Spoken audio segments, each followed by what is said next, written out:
Mr. President, I wanted to come to the floor to talk about the deal that the Senate will vote on at some time later tonight or tomorrow.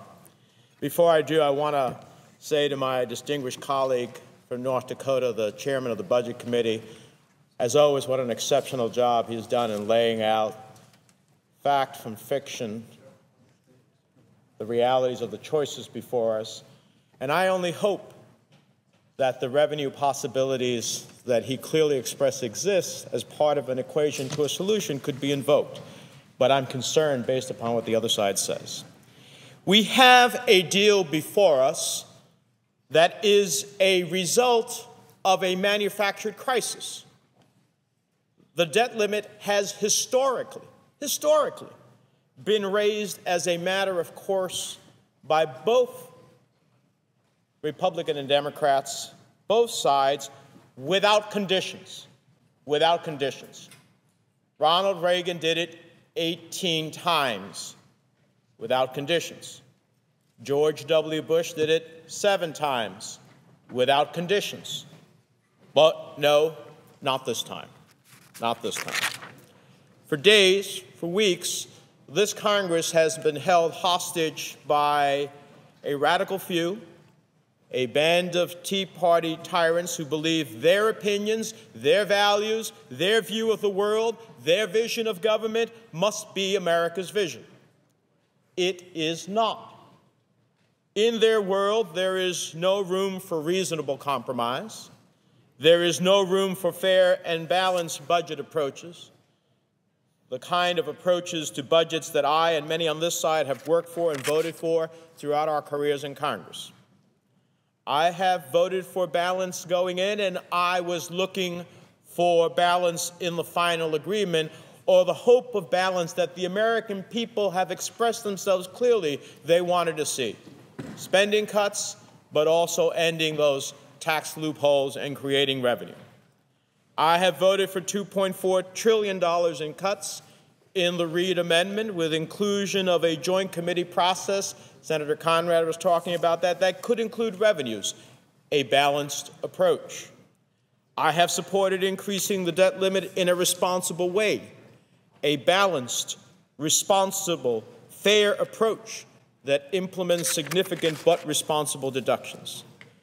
I voted in 2010 to establish the Bipartisan Task Force for Responsible Fiscal Action, the precursor to the Bowles-Simpson Commission, to review all aspects of the financial conditions of our government, including tax policy and entitlement spending. I voted to protect Social Security from being used to balance the budget when it hasn't contributed to our debt. I voted in favor of the prior amendment to reduce the budget deficit by at least $154 billion, with a balanced approach to cutting our deficits that included discretionary spending, entitlements, and revenues.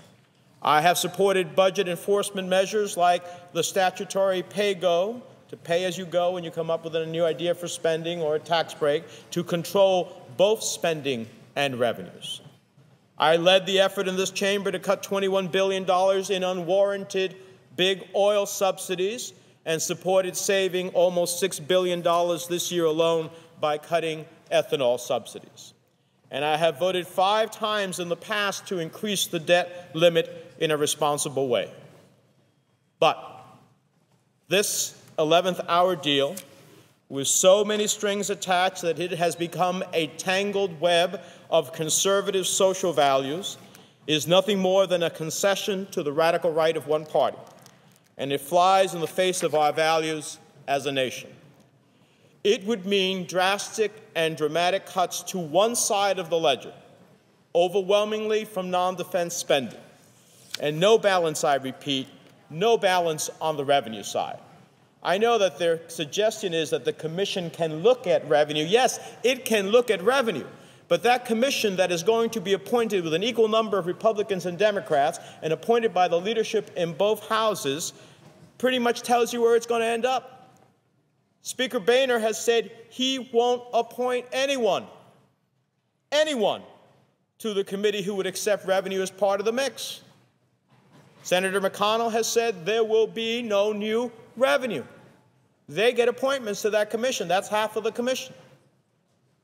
Even Gene Sperling, the president's economic advisor, said there will be no new revenues for the next 18 months, which is a clear reflection of what Speaker Boehner and Minority Leader McConnell have said.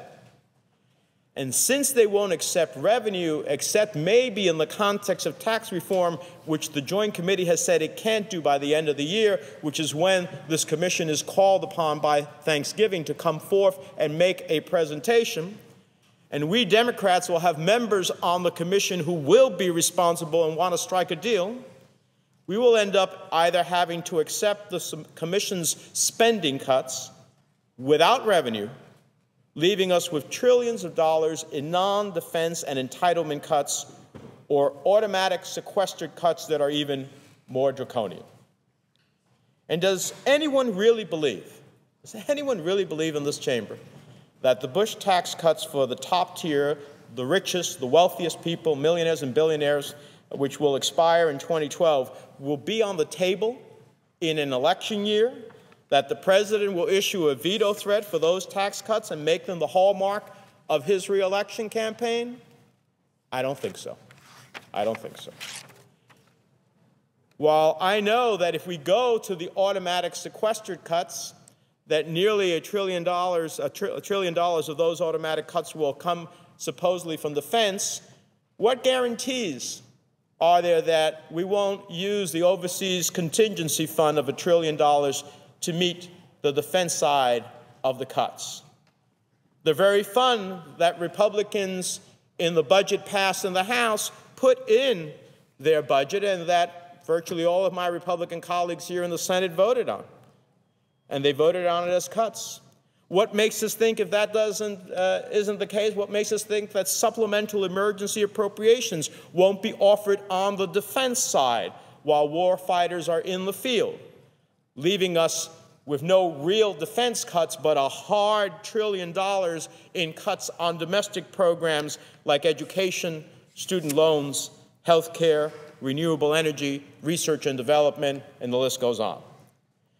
And for those who suggest that this commission is, and the threat, the sword of those automatic cuts will make people act responsibly, what makes us think that the old paradigm, which I long for, that people will be responsible, will take place, given what we have seen, in which we have a manufactured crisis that has brought us on the verge to an economic crisis that is not only national but international in proportion? If people have been willing to bring us to that point, what makes us think that this negotiation, as proposed by the legislation, will work?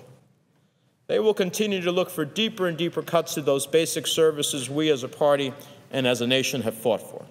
We will spend the next year headed into the national decision-making that will take place next November, forced to debate deeper cuts, refight old battles, debate a balanced budget amendment, the Bush tax cuts, instead of talking about creating jobs,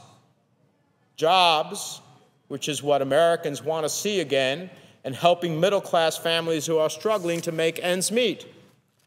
But don't listen to me on that. Listen to Paul Krugman, a Nobel Prize-winning economist, who wrote today that this deal is a disaster, his words, for the economy.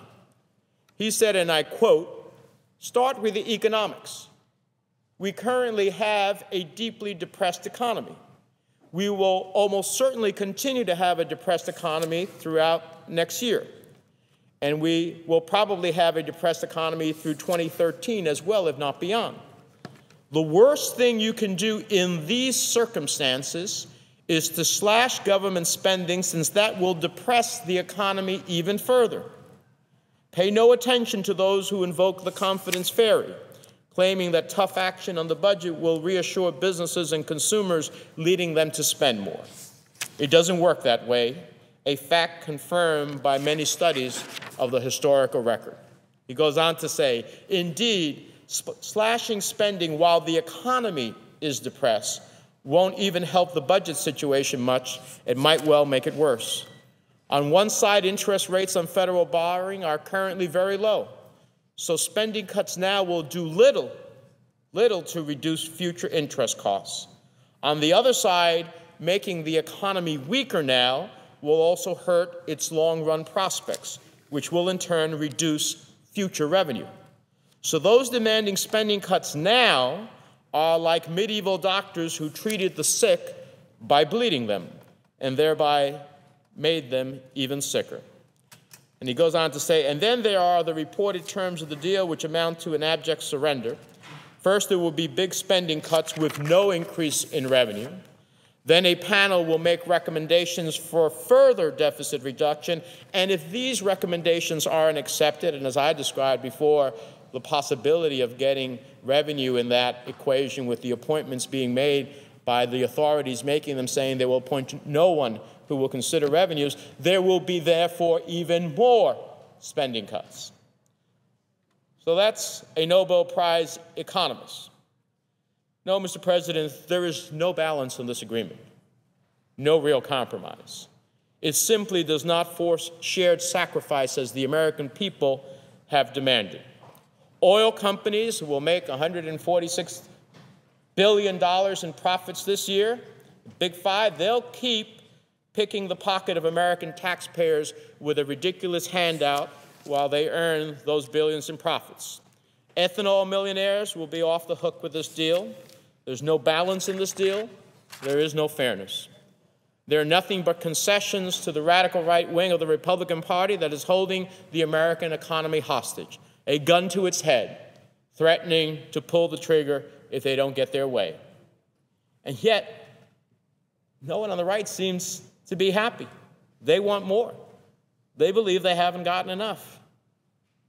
Mr. President, when is enough enough? How far do we have to bend before we break? How much do we have to give of our values, our beliefs, our vision of America? How much do we have to give of the promises we have made as a nation to hardworking middle-class families struggling to make ends meet, struggling to pay the bills, the mortgage, pay for health care, tuition to put their children through college, and give them a chance at a better life? How about those whose lives would be shattered except for the government's protection? We are their voice. And I speak for them when I say this is not a fair deal, but it is the deal before us. What's fair is fair, but this plan is not fair to the American people.